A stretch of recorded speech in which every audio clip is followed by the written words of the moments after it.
Hello, everybody. 2 days ago, on October the 7th, the Palestinian Sunni Islamic fundamentalist organization Hamas attacked Israel, overrunning two military bases, occupying territory, killing hundreds of Israeli citizens and taking dozens more as hostages. It was the most significant breach of Israel's borders since the Yom Kippur War of 1973. The attacks were clearly long and well planned, and they sent shockwaves of fear and panic through the region and the world. Obviously, it's 2 days later. It is way too soon to understand all of the ramifications of these attacks, but we can try to understand how we got here and the implications of this awful moment. So we asked our community to share their questions, and to answer them, I am joined by Ian Bremmer, the president and founder of political risk research and consulting firm Eurasia Group. Hi, Ian. Ellen, great to be with you. All right, so let's get right to it. We've had a number of our community who really want you to explain the very simple question of how we got here. So can you share the historical context for this moment? And if you like, give us a bit of a Gaza 101. Well, I mean, Gaza, we've got a Palestinian population of just over 2 million, 2.2 million, exceedingly poor.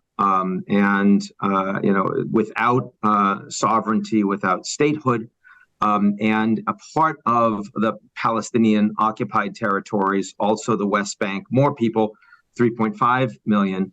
The West Bank run not very well by the Palestinian Authority, which recognizes Israel's right to exist. Gaza run really badly with very little resources, run by Hamas, which does not recognize Israel's right to exist. Now, we've been talking about a two-state solution for a very long time, for the idea that the only way you end up with stability between the Israelis and the Palestinians is if the Palestinians have some ability to govern themselves, have some control over their economic trajectory, over their foreign policy, over their borders. That is not where we stand right now. And indeed, the idea of a two-state solution has kind of lost the collective interest, imagination, traction for two reasons. First, because the Middle East has moved on.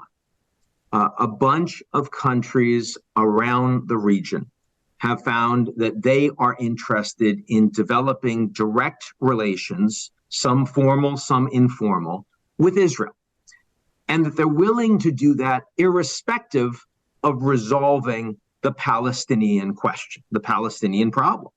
And we've seen that with the Abraham Accords under the Trump administration, where the UAE, the United Arab Emirates, Bahrain, and Morocco all directly established diplomatic relations with Israel. If you go to Dubai or Abu Dhabi today, you will see Israeli tourists like you wouldn't imagine. And they're having a great time, and they're spending money, and they're taking in the sights, and they're very welcomed by the Emirates. Unimaginable that was going to happen 10 or 20 years ago. In fact, Saudi Arabia was very close, not within weeks, it wasn't imminent, but certainly within months, of signing a deal with Israel that would allow for them to open diplomatic relations. And there's already been a number of high-level diplomatic relations informally between Mohammed bin Salman and Prime Minister Netanyahu. So in other words, across the region, you had Israel, frankly, in the strongest geopolitical position that they've been in decades. They've been surrounded by enemies. Well, now they're increasingly surrounded by countries they can do business with. In fact, just a couple of weeks ago, there was an announcement of a deal where the United Arab Emirates was investing massively into solar power for Jordan, which would then be given to Israel in return for desalinized water processed by Israel. Even 5 years ago, inconceivable a deal like that could happen. So the Israelis, technologically very sophisticated and advanced industrial economy, are only standing to make more money by doing business with all of these countries. What's been happening with the Palestinians? Nothing. The answer is nothing. They're not benefiting economically, And all of these deals for Israel have happened without any consequences, any contingencies for the Palestinians. And indeed, in Israel, the headlines, there have been a lot of headlines. Israel's made a lot of news this year, but not because of the Palestinians.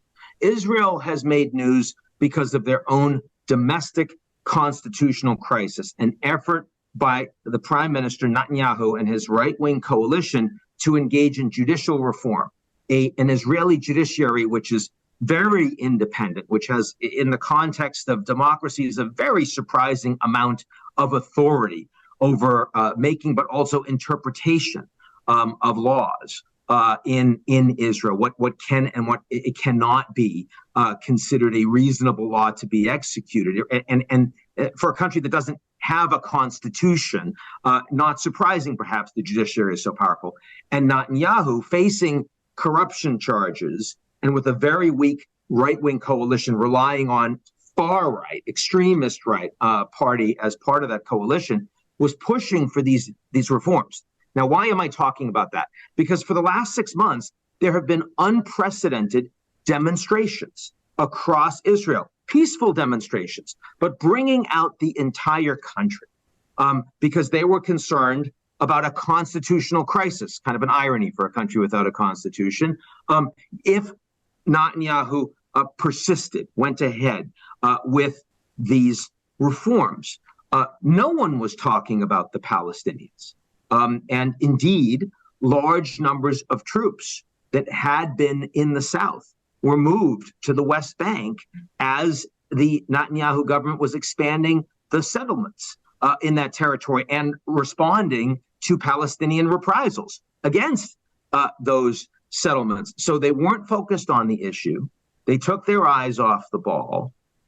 Israel had other priorities, and the Palestinians were in a position not only to lose their friends around the region, but also increasingly an afterthought for the Israeli government and the Israeli people. That is the backdrop for where we are today.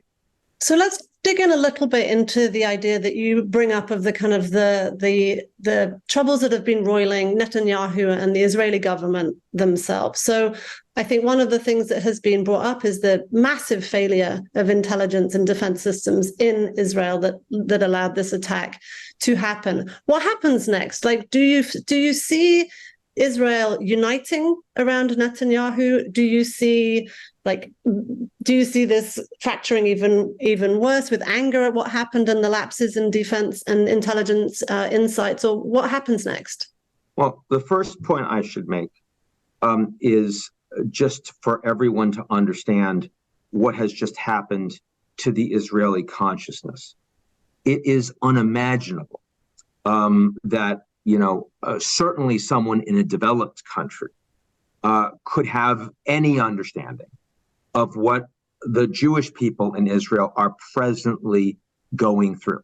This feeling that after the Holocaust and the land being provided to them to have a safe haven to create an independent Israeli state, and the need to defend their borders, the historic fights they've had with their neighbors, the war in 1973, when a number of Arab nations decided to fight against them, and the continual sense of besiegement with missiles from Hezbollah, for example, terrorist operations. This is not like a bolt from the blue when the United States experienced the 9/11. Israel's 9/11 is both massively greater in the impact on Israel, but also comes for a country that was supposed to be prepared for this. I mean, Israel represents the gold standard on border security around the world, not like the United States, where you've got, all sorts of people running across and build the wall becomes a clarion call precisely because nobody understands how to defend the border. No. And also intelligence collection, surveillance, digital surveillance, human intelligence collection on the ground, especially in the occupied territories. This is what they do. And the fact is that right now, today, Netanyahu's legacy will not be anything that he has done to date. It will be this failure and how he responds to it. Period. End of story. Nothing else is close. So what that means for Israel is that all of the issues that have roiled this country over the past year, all of the political polarization, and it's not a two-party country, it's a many party country. You know, the joke is you get three people together in Israel and, you know, you form a new political party. And if you go to the coffee houses and the rest, everybody's talking politics. Everyone reads the newspapers. This is a highly politically literate and divided population. But as of right now, priority 1, 2, and 3 for the entire Israeli people is to respond to these attacks, these terrorist attacks. And how are they going to respond to them? Well, number one, they've got to find a way to get their people back. There are 100 plus, and we don't know the exact numbers right now, hostages that are being held in Gaza, most of whom are civilians. And they will do everything to get them back, and they may well have direct American support in trying to accomplish that. And then it will be to go into Gaza, to remove the leadership of Gaza, to disarm the militias in the territory of Gaza, and to do everything they can to try to ensure that this cannot happen again. And making that happen is a very tall order. It might be a taller order than the Israelis can accomplish, and certainly the knock-on consequences will be grave, even for just Gaza, and that is before we talk about any potential expansion of the war. But for now, the Israeli people will stand together. And there's already talk of a government of national emergency that would bring together Netanyahu with the leader of the Israeli opposition, and for the purposes of fighting this war, so that everyone in Israel is together collectively ensuring the national security of the people of Israel. And I think that for the course of the coming months, and let us remember, this is not just, you know, an attack against Israel and now they respond. It is very likely there are Hamas operatives on the ground inside Israel right now that the Israeli government has to find and neutralize. It is also true that, you know, you're still actively expecting that there are going to be additional attacks, whether those are missile attacks or whether those are direct incursions, nobody knows. But given the level of planning that was required by Hamas to make these strikes over the weekend, which nobody in Israel thought was possible, no one expected it. Right now, that level of concern would be higher than anything else on the political agenda. And again, that will not move for the foreseeable future. So I want to talk more about all of that and expand this to obviously the broader geopolitical implications of this. But I want to just play out the 9/11 reference a little bit, if you can, because obviously 9/11 happened some time ago with the attack on the United States. But we know with retrospect, with hindsight, that some of the decisions that were made after that were misguided, that were misjudged. They actually led to terrible harm. How and who is going to make sure that these types of decisions are not made? And how can Israel avoid making decisions that will be bad? Well, as someone who was in New York on 9/11 and saw the second tower go down and saw how the city rallied together, how the country rallied together, President Bush over 90% approval in the country a couple of months after 9/11, how the world came together to support the United States, the coalition of the willing, well beyond NATO.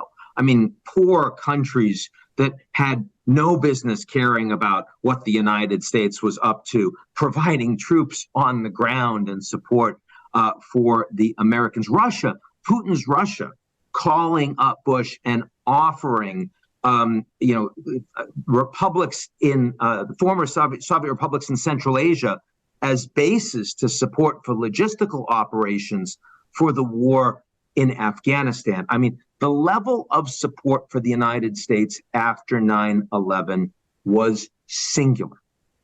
And there's no question that the outpouring of concern, I mean, when I saw in Berlin, shining on the Brandenburg Gate, the Israeli flag with the Star of David in Germany, in Berlin, in Germany, and given the history and given what that means, and given the Alternatives for Deutschland doing well in East Germany, all of that, I mean, this is a singular moment in the relationship between Germany and Israel. The European Union suspending aid to the Palestinians, the support for Israel is extraordinary. Narendra Modi in India, it is not universal for every country, but it is absolutely wide-ranging. And I got a readout. I spoke to several of the folks involved in the Emergency Security Council meeting at the United Nations this weekend. The condemnation of these attacks, everyone but Russia.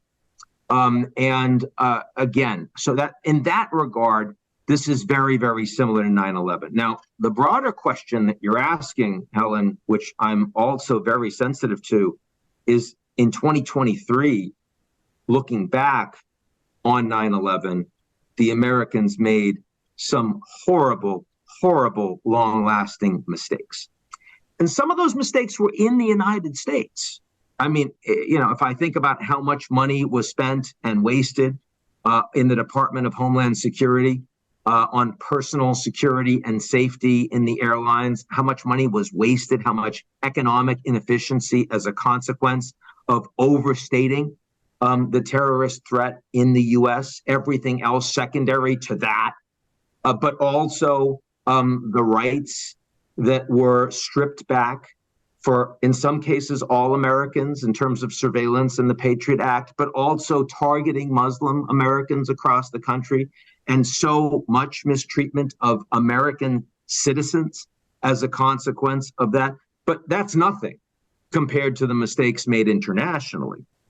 A war of choice in Iraq, responding to 9/11 with trillions of dollars wasted and lives, millions of lives destroyed. Afghanistan, 20 years on, a failed war with the Taliban returning to power and a failed state. Yes, bin Laden was killed, and I think people around the world cheered that, not just in the United States. And Al-Qaeda was destroyed at the highest levels and in many cases uprooted completely. But no one can look back on the 20 plus years since 9/11 and say that the American response with the war on terror was successful. You can't do that. And Israel is not the United States. The Americans have extraordinary strength and resilience in its national security capabilities and the size of its economy, also in where it's located geopolitically. Israel certainly has the military strength in the region, but the country is small. The territory is small. And certainly it is not in a geopolitical space that is comfortable. And so I think the danger here is that as the Israelis respond against Hamas, as they should and as they must, and as they work to destroy the leadership of that terrorist organization and disarm the militants that are involved in the attacks against Israel and pose an ongoing threat. But that is certainly not the only knock-on consequences of Israel's decision-making. And the potential for this to become a broader war that would envelop the Middle East in conflagration and that ultimately could even end Israel is real in a way that the war on terror could not have threatened the United States existentially. And I, as a consequence, I certainly believe that a unity government will make it less likely that the Israelis overreact in that way. I certainly believe that the United States in providing very strong and committed support, but also notes of caution in what can be done and what should not be done, will hopefully restrain the worst impulses. And in the early moments, again, we all understand why Israel would feel the need to react in the harshest possible way. But I certainly worry when I see the Israeli defense minister refer to the attackers as inhuman animals and announce a siege on the entirety of Gaza, which means no food, no electricity, no water. And this is a territory that already has 50% poverty, already has fewer than half of its population with access to clean water. I worry about what that is going to mean for the Palestinian people, as well as for Israel long term. I think it was Golda Meir who says, "I won't hate you for killing our children. I will hate you for making me kill your children." Ultimately, the Israeli population is most threatened by what the terrorists of Hamas unleash from Israel. So do you think that was part of the incentive for Hamas in doing this? Because surely they knew that the response would be swift, and surely they knew that the world would rally around such atrocities. So what do you think was their motivation? And do you think that they underestimated what might happen? Oh, I don't think they underestimated what might happen. But it's a compelling question.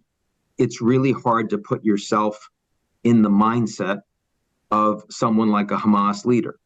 But I had to do that just a few months ago when Yevgeny Prigozhin was marching with his Wagner forces on Moscow, and people were asking me what is going through this guy's mind, because it's clear he's gonna get killed, right? I mean, you turn against the Kremlin and Putin, you're not walking away from that. And when he cut the deal, and everyone said, "Oh, he cut a deal," and that he's dead man walking. Like that, literally, that was the reality. And as soon as the Hamas leaders decided that they were going to commit these atrocities against Israeli civilians, they're dead.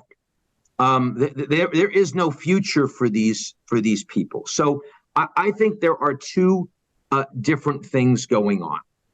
The first, and this is analogous to Prigozhin, is that Hamas felt themselves in an increasingly untenable environment, that they were losing their support in the region, and even the Saudis were about to normalize their relationship with Israel. They had no influence in ability to get anything done, no leverage with the Israeli government, which was only becoming harder and harder line against them. And in that regard, they were increasingly in a corner. Their options were increasingly all bad. And, we know that people that find themselves only with horrible options frequently do irrational things. And I would not underestimate that in driving the decision of Hamas to take that action. It's kind of like, why would 77% of a Gaza population in the last elections they had, which was some time ago, why would they vote for an organization like Hamas? Well, I mean, they wouldn't if they had economic opportunities. They wouldn't if they had education. They wouldn't if they could, come and go from Gaza as they please. But the worse the situation gets, the more they are willing to vote for an organization that is prepared to burn it all down.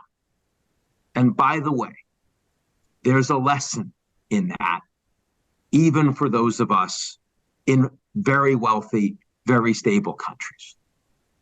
So I think that's one set of motivations. But another set of motivations certainly is an ideological effort of Hamas to insert themselves as more dominant in the conversation, to radicalize the Israeli population, to undermine the Palestinian Authority in the West Bank. Because if this fight, gets the Israelis to kill huge numbers of Palestinian civilians, and by the way, Hamas will facilitate that, right? I mean, Hamas is absolutely going to be engaged in operations, in residential buildings. They do that intentionally. They're not going to make it easy for Israel to take them out. They want to make it bloody. They want to paint the Israelis as just as bad as Hamas, if not worse. They will take human shields the IDF, the Israeli Defense Forces, usually gives warnings about when they're about to attack a building. They ask the civilians to leave. Well, Hamas tells those civilians that that's disinformation. They do everything they can to make the Israelis seem complicit with the kind of indiscriminate attacks against civilians that Hamas engages in themselves. They want to bring the Israelis to their level. And they also want to radicalize the Palestinians in response, not just in Gaza, but also in the West Bank. And they want to radicalize the Arab street. They want people across the region to be, in uproar against Israel and in solidarity with the Hamas cause and in solidarity with the destruction of Israel.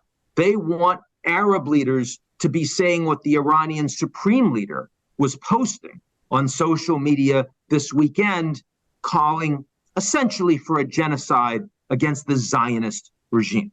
That is ideologically what Hamas is trying to accomplish. And again, Israel must do everything in its power not to allow Hamas to drag them there. It's interesting. In your talk in Vancouver this year at TED 2023, you were talking about the rise of different orders, and I do just get the sense that everything is connected. You have Russia, you have Ukraine, you have Iran. There are these ideological battles that are now becoming real world wars. And so I wonder if you can, especially the mention of Iran, I don't think it's confirmed yet, the intervention of Iran in this, but certainly the Journal was reporting that Iran had been deeply involved in setting up these attacks. What does this mean? What does this mean for the world at large?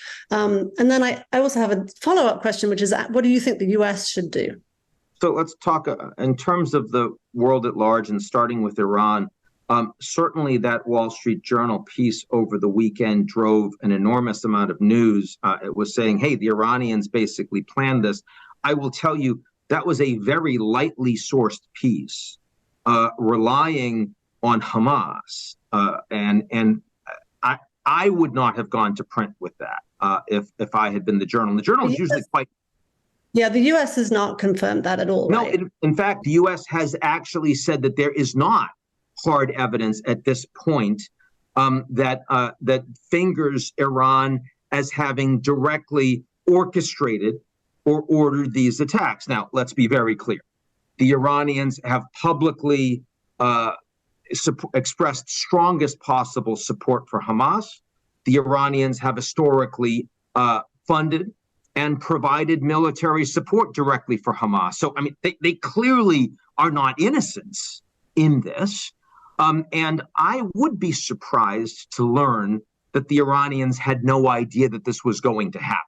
I suspect that they were aware. But awareness and orchestration are two very different things. Now, since the attacks occurred, Hezbollah, which of course is also very much aligned with Iran and gets a lot of direct military support and training from the Iranians, they have, I say only, but in this context is only, they've only engaged in some missile strikes, some rocket strikes against an Israeli military, not base, but military outpost, a soldier's outpost. And the Israelis, in response, immediately engaged in strikes back against Hezbollah. That's it. If the Iranians were behind this and wanted to be seen as behind this, Hezbollah would be involved in these attacks. They are far more capable than Hamas. The Iranians have claimed that they have had no role, that this was an autonomous Hamas operation. And indeed, Iran has been doing better geopolitically of late. The Chinese facilitated a breakthrough in Iranian relations with the Saudis.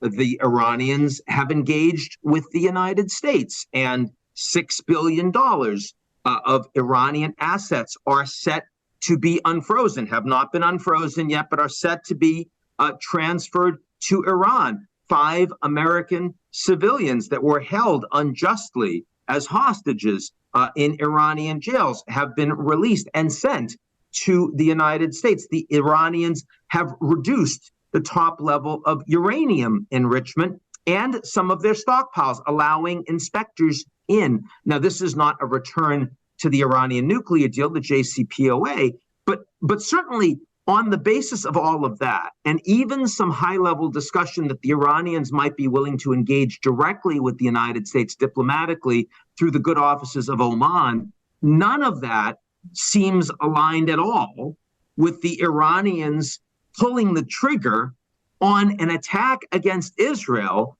that would almost certainly lead to massive retaliation once the Israelis found that out. So I am sitting here saying I would be surprised, not with a high level of confidence.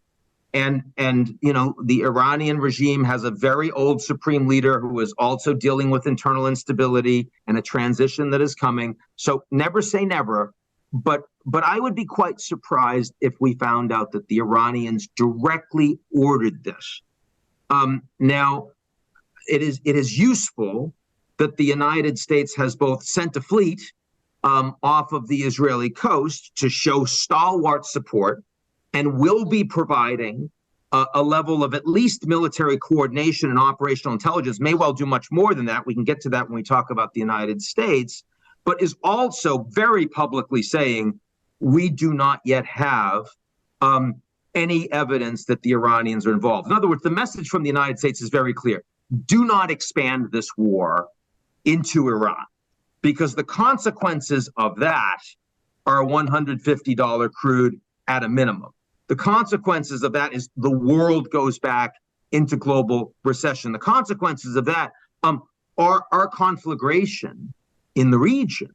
And I think that I do believe that the Israeli government is quite aligned with the United States in not wanting to go there.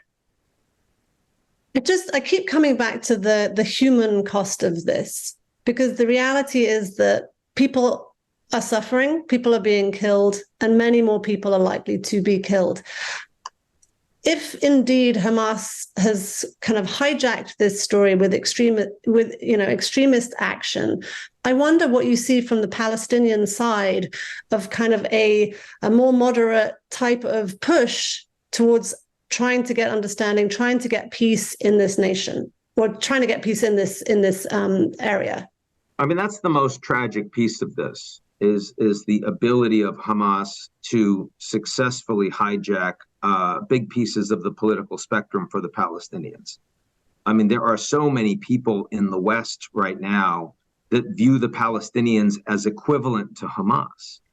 And nothing could be further from the truth. But that reality, that perception, is going to make life so much worse for the people that have suffered the most. They are the powerless. The Palestinians are the stateless. They lack resources. They lack a proper military. They lack the capacity to defend their own territory and to defend themselves. And we've already seen, even over this most tragic weekend for Israel, that the number of deaths and casualties for the Palestinians are almost as much as they were for the Israelis. And when you go back over the past 20 years, who've had the most deaths, who've had the most casualties, Consistently, it's been the Palestinians. Who's going to suffer the most going forward? Consistently, it'll be the Palestinians. Who suffered the most from the U.S. war on terror? It was, of course, the Iraqis and all of the tribes in Afghanistan.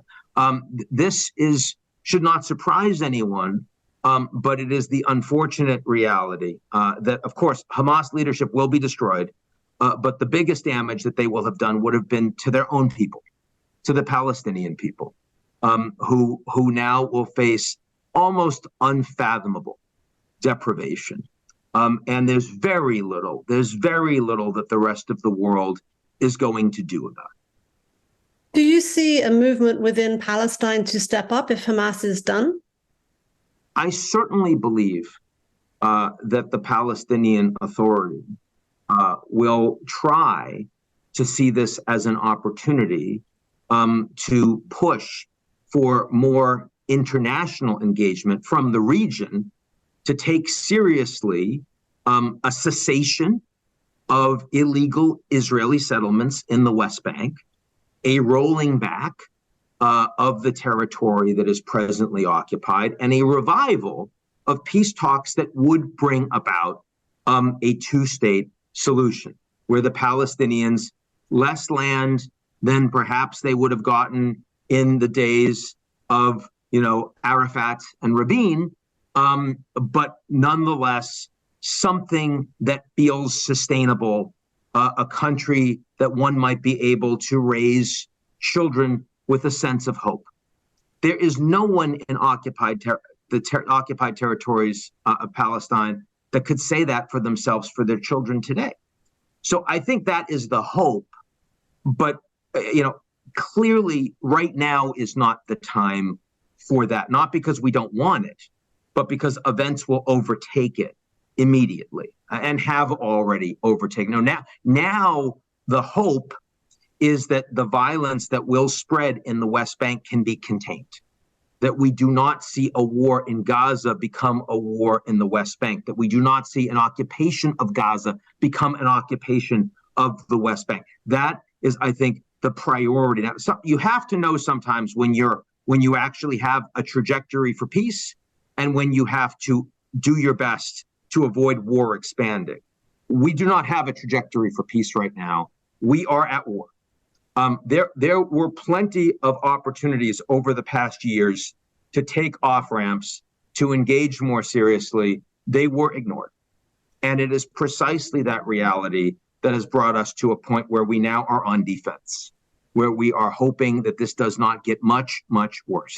That is the story of the Middle East today. Do you think Israel will annex Gaza?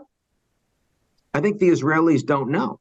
Again, don't underestimate the shock, the emotional shock that all of the Israelis are facing today. They are not making long-term strategic decisions right now. They are making immediate short-term decisions. What can we do to make sure the country is still defended? What our borders are still secure? That terrorists are not, right now running around in our midst planning further atrocities. That is priority number one. And very close to it is getting those hostages back and safe.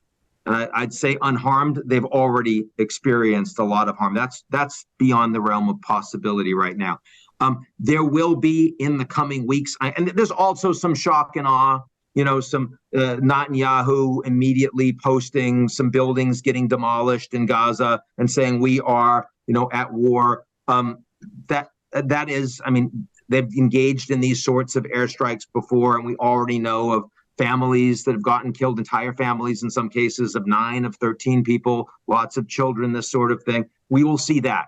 But in terms of what's the nature of the long-term objectives, the occupation, the Israelis are not close to making that decision. And I also think that other countries that Israel trusts and Israel needs will have some ability to have influence over Israel in making that decision. And I'm not just talking about the U.S. now. I'm also talking about countries in the region that Israel would like to maintain relations with. So there needs to be very active multilateral diplomacy, behind the scenes, quietly, high level, with the Israeli government in the coming days and weeks. I want to talk a little bit about the media coverage of the attacks and of what is happening right now. A lot of the people who had written in with questions for you are really confused by the rhetoric that they're seeing. They're not sure what to trust, who to trust, what to believe. And I want to get your sense. You're a very online person. And so what is your take on this? And how can we think about how to understand what's happening, especially in such a kind of real-time situation? Well, first of all, there's always the fog of war. There's always disinformation from both sides actively trying to promote a narrative that is more effective for them, that they're doing better than they otherwise are, and that the other side is engaged in greater atrocities than they actually are. You see lots of that. Lots of immediately fake videos putting out of buildings that are being destroyed, people that are being killed, sort of people that are providing, sort of support for sort of kill all the Jews and kill all the Palestinians that actually came from previous conflicts, not from the present one. There's plenty of that. This time around, there's also so much more hatred. There's, on social media especially, there's so much more willingness to promote algorithmically opinions that you would never hear in your family, that you would never hear in your community, in your school, but it's being bombarded. And this is very different from the so-called mainstream media, whether it's the BBC or the Deutsche Welle or it's Fox News or CNN. No, social media has become a far more greatly polarized and hate-filled space. I've received at least 30 death threats over the last 48 hours from complete randos, a few people that I actually could track if I really needed to, most anonymous accounts, but clearly people that are writing me directly, some of whom are really, really pro-Israel, some of whom are really, really pro-Palestine, and some of whom are probably just trolling for the lulz, as they like to say. It is increasingly very hard to navigate this space without becoming incensed and deranged. Having said that, as much as I find Twitter/X a space antithetical to civil society, I also know, as someone who does analysis, that some of the best real-time information from sources on the ground is being passed through on X and is not found in other places. It will not come through in mainstream media. So for the average person, you need to spend a lot more time filtering and figuring out where to go and who to follow. But it still is the one place that you can go. It really does. The whole thing profoundly worries me, because when you're in an environment that you can no longer know what is truth, what is real information, it is really hard to maintain a society that is human. When you have people that are saying that all Israelis are X and all Palestinians are Y, and that is where much of social media, a strong majority of social media is there right now, you cannot have dialogue, you cannot have solutions, and you can very easily tilt into war, into radicalism, into fascism. This is something we all need to be guarded against. And I truly believe that the social media companies need to be regulated on this. They are acting as if they have no responsibility for what's on their sites.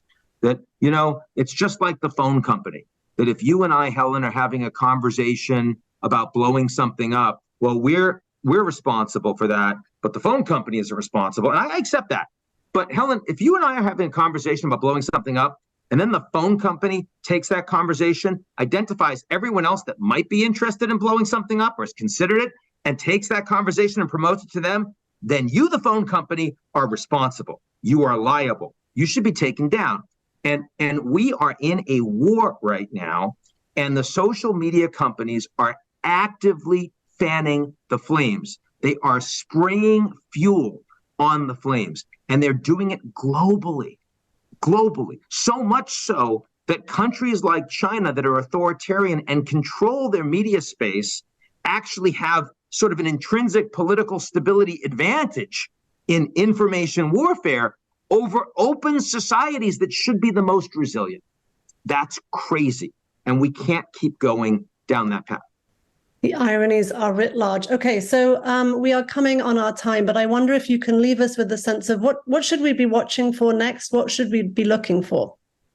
First, we need to look for Lebanon. This is the issue of Hezbollah, which so far has been the dog that has not barked. Is that going to continue? It is the place that you are most likely to see tipping point escalation if it were to occur. And you have Hezbollah operatives of many different stripes. They are loosely organized. They're well trained, but that doesn't mean that they're all following, marching orders from one direct leader. The potential that you could see escalation with some Israeli farmers getting killed, and then the Israelis respond, and before you know it, you're in a much bigger firefight. Lebanon's involved, Hezbollah's involved, and then it knocks onto Iran. That is sort of the gateway drug in the Middle East, even if nobody wants that fight. I would worry. That's one thing to watch. Second thing to watch, of course, imminently, is what happens with these hostages. Do the Israelis get them back? Historically, that has always been the top priority. It is today. But Hamas has control over that. And, if the Israelis are not prepared to negotiate with Hamas to release militants presently in Israel prisons, and it's very hard for me to imagine in today's environment they would be willing to do that. Well, how exactly do they get them back, and how many of them can they actually free? Again, the Israelis and the Americans have far, far better tradecraft on the ability to get these hostages out than Hamas have to take them. But Hamas has exceeded expectations over the past 48 hours, and I would worry very much about that. That would be the second thing I'd watch most closely right now. And then finally, the nature of the Israeli government itself. Do we have success in putting together a unified national emergency government, in which case we will have more stability in governance and decision-making that comes from Israel, and also greater willingness to consider longer-term engagement with those Palestinians, particularly in the West Bank, to start at least, that might be looking for a more constructive path now that they are back on the agenda. I don't have a high amount of optimism that that's going to happen, but you asked me for something hopeful. That would be something hopeful. Ian Bremmer, we are so grateful for your time and for your insight. Thank you so much for joining us. Stay well. My pleasure.